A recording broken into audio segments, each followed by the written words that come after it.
नमस्कार, मैं सत्यम साहिल, आप देख रहे हैं लाइव शिवहर। शिवहर सीट हमेशा से ही हॉट सीट में रहा है। इस सीट के लिए कुछ भी संभव और कुछ भी असंभव नहीं है। अभी तक ऐसा ही खबर सामने आ रहा है। तेज प्रताप यादव के बहुत ही करीबियों में से एक अंगेश कुमार सिंह भी बहुत जल्द राजद छोड़ सकते हैं।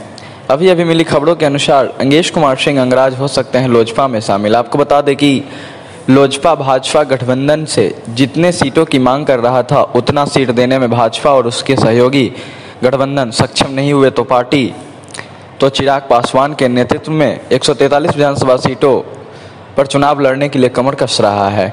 वही एक नज़र अंगेश कुमार सिंह अंगराज के राजनीतिक कैरियर पर है। अंगेश कुमार सिंह उस समय से राजद के सिपाही के रूप में काम कर रहे हैं। बिहार के राजनीति में राजद अपने अस्तित्व बचाने की लड़ाई लड़ रहा था, लेकिन हमेशा से पार्टी के वफादार सिपाही रहने के बाद भी इन्हें एक बार भी पार्टी का टिकट नहीं दिया। पहले लालू जी से धोखा, उसके बाद लालू यादव के बड़े पुत्र तेज प्रताप से भी लगातार धोखा ही मिला। अब इन्होंने फैसला लिया है कि लोजपा का दामन थामने का। एक नज़र सभी तक के चिराग पासवान के राजनीतिक फैसलों पर लेते हैं। चिराग ने ले लिया फैसला, एलजेपी के 143 उम्मीदवारों की लिस्ट पर लगेगी मुहर। बिहार विधानसभा चुनाव के पहले एनडीए में डीएनए में बड़ा बिखराव देखने को मिला है। नीतीश कुमार की नीतियों से अलग लाइन तय कर चुके चिराग पासवान ने आखिरकार 143 विधानसभा सीटों पर चुनाव लड़ने का फैसला ले लिया।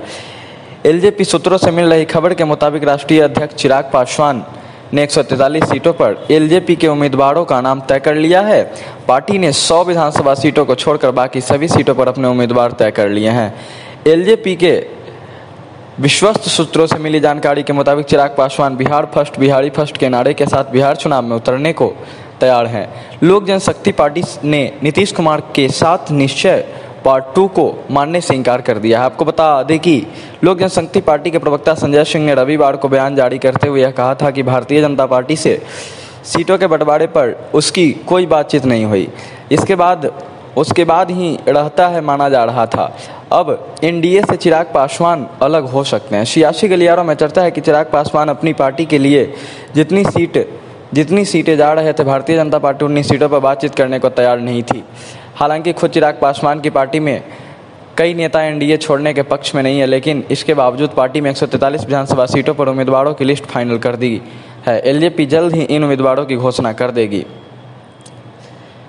इस चुनाव में भी शिवहर से राजपूत के 3 दिग्गज उम्मीदवार आमने सामने होंगे, जिसमें सबसे पहला नाम बिहार के सबसे बड़े राजपूत नेता आनंद मोहन की पत्नी लवली आनंद का है। कल ही लवली आनंद ने राजद का दामन थामा है। राजद का दामन थामते ही पूरे बिहार के राजनीतिक गलियारों में यह चर्चा का विषय बना है। अभी तक लवली आनंद का सबसे नंबर 1 सीट शिवहर सीट है। अभी तक ऐसा कोई चुनाव नहीं हुआ जिसमें लवली आनंद चुनाव न लड़ा हो, चाहे पार्टी कोई भी हो, लेकिन सीट हमेशा से शिवहर से ही होता है। शिवहर जिले के राजनीति में शिवहर का राजपूत समाज का सबसे बड़ा चेहरा ठाकुर रत्नाकर राणा के राजनीतिक कैरियर पर प्रकाश डालते हैं। ठाकुर रत्नाकर राणा 1998 में राजद की ओर से उपचुनाव जीतकर एक बार शिवहर से विधायक रह चुके हैं और इनका भी राजनीतिक कैरियर अंगेश सिंह की तरह ही रहा है। जिस पार्टी के लिए वफादारी से काम किया, उस पार्टी ने चुनाव में टिकट ही नहीं दिया। अब प्रकाश डालते हैं बिहार के राजनीति में। आते ही तहलका मचाने वाले नेता अंगेश कुमार सिंह ने लाइव शिवहर के साथ टेलीफोन बात में लाइव शिवहर को बताया कि कल रात लोजपा नेता नसीर अहमद से बातचीत हुई है। इन्होंने भी राजद का दामन छोड़कर लोजपा का दामन थामने का फैसला किया है। अब देखना यह है कि इस राजनीतिक घमासान के बीच शिवहर का ताज किसे मिलता है। अंगेश सिंह को राजद से अलग होने के बाद क्या होगा राजद का शिवहर विधानसभा में समीकरण। ऐसे ही हर चुनावी खबरों के बने रहिए हमारे साथ। अगर आपने अभी तक चैनल को सब्सक्राइब नहीं किया है तो अभी सब्सक्राइब कर लीजिए। अगर हमारी खबरें अच्छी लगती है तो लाइक कमेंट शेयर करना ना भूलें। धन्यवाद। देखते रहिए लाइव शिवहर।